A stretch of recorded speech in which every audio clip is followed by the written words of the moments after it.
A ver, buenas tardes, Gerardo Oviedo. Qué gusto estar acá contigo, además en este lugar tan especial que es la cuna como del Diccionario de Pensamiento Alternativo. Exacto. Bueno, Muchas gracias por venir igualmente aquí en es Buenos un honor. Aires. Entonces, sabemos que dentro de tu actividad ensayística, como escritor, como pensador, como académico, te has enfocado, digamos, en esa antinomia constructivistas versus sustancialistas en torno al concepto de identidad nacional, que es un concepto que, bueno, literatos, cineastas y al que se dedique, digamos, la expresión de arte y sociedad está interesado. ¿Cuál es básicamente la diferencia entre ambos conceptos? Bueno, me parece que en las estrategias narrativas de construcciones de la identidad nacional, eh, las vertientes autodenominadas genéricamente nacionalistas fueron criticadas desde lo que yo llamaría un punto de vista constructivista, y estoy pensando básicamente en la tesis de la idea de nación como una invención. Y su extensión a partir, obviamente, del caso paradigmático de los estudios de Erich Hobsbawm, de la idea de nación como una estrategia, dicho muy sucintamente, de los estados burgueses en la época, en Europa, de la expansión imperialista, pero en general como un recurso simbólico del poder de dominación. Su contracara, de acuerdo a una concepción en el fondo mitológico, mitizante de la identidad nacional hecha por muchos nacionalistas, supondría precisamente que la identidad nacional no es una invención, sino que es una esencia, o dicho con un concepto más aliviado, es una suerte de invariante cultural. Yo creo que este es un falso dilema. Ah, ok. Para eso es preciso, me parece, arribar a una tematización de las identidades nacionales, a un análisis de las identidades nacionales que nos permita recoger los ingredientes alternativos y emancipatorios que pueden anidar en el seno de determinados contenidos narrativos, entre comillas nacionalistas, sin estar desprevenidos respecto de que, primero, es una estrategia, es una construcción estratégica de poder. Sin embargo, también puede ser de contrapoder, también puede ser la identidad nacional una narrativa contrahegemónica. Esto por un lado. Por el otro, me parece que se han planteado a nivel de distintos académicos muy relevantes internacionalmente. Pienso en el debate en torno al artículo de Martha Nussbaum sobre patriotismo o cosmopolitismo, ¿no? Donde intervienen entre otros Michael Walzer,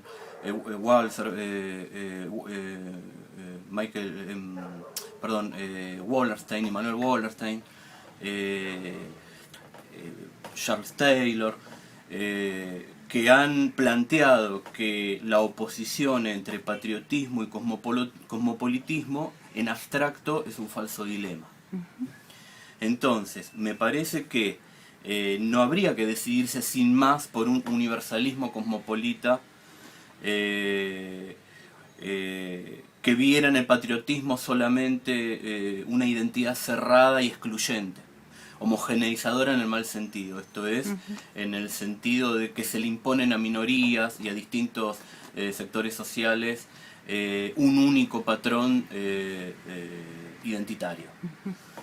Me parece que la teoría de Martha Nussbaum de la identidad nacional como una articulación de círculos concéntricos que parten del individuo, prosiguen por la familia más inmediata, por la familia más mediata, por el vecindario, por la ciudad, por el país y luego por la humanidad, es en principio una respuesta positiva. Si se la complementa además con la distinción entre lo que podríamos llamar patriotismos ofensivos o patriotismos imperialistas, de patriotismos defensivos o patriotismos contrahegemónicos. Y, asimismo, si tomamos partido, como es en mi caso, por la posibilidad de pensar entre patriotismos contrahegemónicos y emancipadores, sin embargo, no hacer de este tipo de patriotismo un instrumento homogeneizador en el sentido de un relato que se imponga.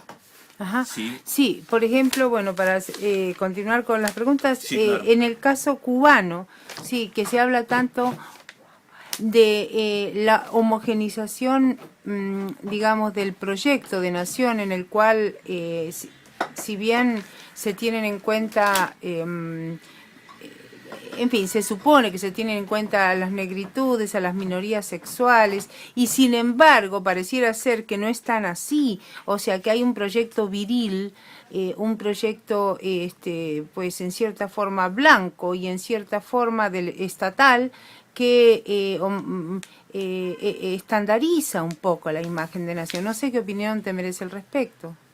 Bueno, creo que con lo último que señalaba respecto a que es posible un patriotismo emancipador, evidentemente este tiene que ser pluralista, y yo creo que las experiencias emergentes del Estado plurinacional boliviano y la doctrina del buen vivir, que en parte plantea Álvaro García Linera, pero sobre todo en la Constitución de la Revolución Ciudadana Ecuatoriana, me parece que el modelo plurinacional se acerca bastante a el reconocimiento de la heterogeneidad irrebasable de la constitución de las identidades periféricas.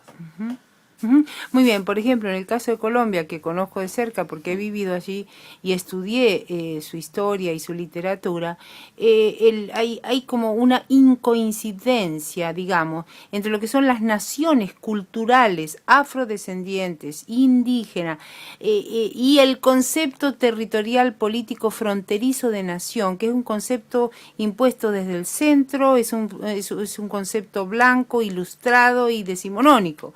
Entonces la pregunta es, ¿cómo hacemos para poder conciliar ambos límites? ¿O son irreconciliables? Claro, es una pregunta central, ¿no?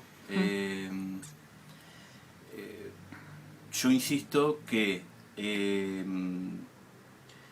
sería insuficiente lo que Jürgen Habermas llamó el patriotismo constitucional si fueran vistas las formas de patriotismo identitario como puramente homogeneizantes y además, bueno, androcéntricas, no verticalistas, etcétera. Es evidente que aquí está de por medio el problema del Estado y las pretensiones participativas de una democracia entendida de un modo cívico inclusivo e insisto pluralista. Filosóficamente creo que la posición intercultural de pensar la razón en la multiplicidad de sus voces, pensar en la validez irrenunciable de las identidades étnicas o de género transidentitarias. Es decir, creo que el desafío, porque lo veo en esos términos, sería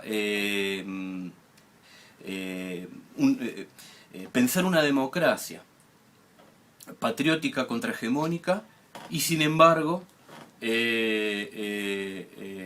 tener presente los peligros del modelo hegemónico dominante de construcción de la nación de los estados de la época de la formación de los estados nacionales. Es evidente que estamos en una época, si no post-nacional, probablemente post-estatal nacional, y evidentemente está en crisis y en buena hora el modelo de una identidad homogéneamente racial y simbólica. Si la crisis de ese modelo implica per se la crisis de la noción misma de identidad nacional, yo abrigo mis dudas, ¿no? Yo tengo algunas reservas. Por eso creo que no sería incompatible por principio una pluralidad intercultural en la construcción de identidades nacionales alternativas y, insisto, emancipatorio-democráticas.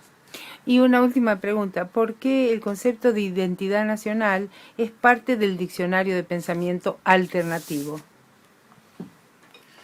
Bueno, en cierto modo como intervención en el debate acerca de los conceptos de nación,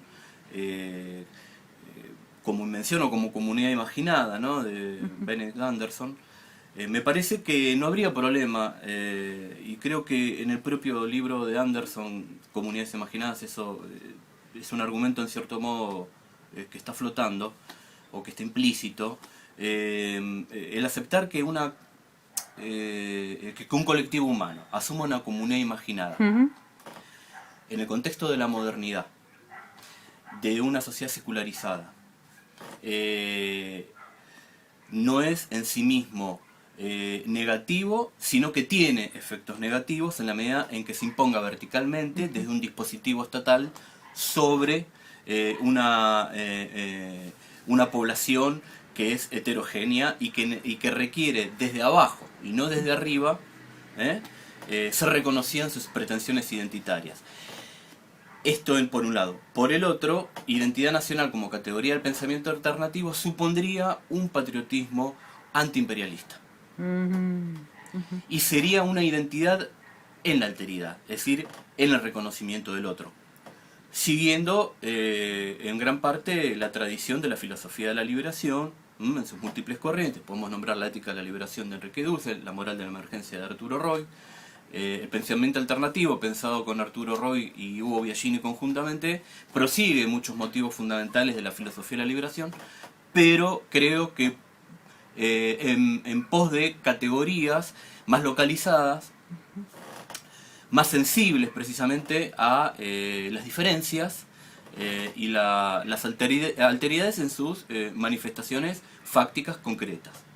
En este sentido, yo podría hablar de identidades nacionales o identidad plurinacional. Si hoy tuviera que reescribir esa categoría, lo plantearía como una identidad plurinacional contrahegemónica.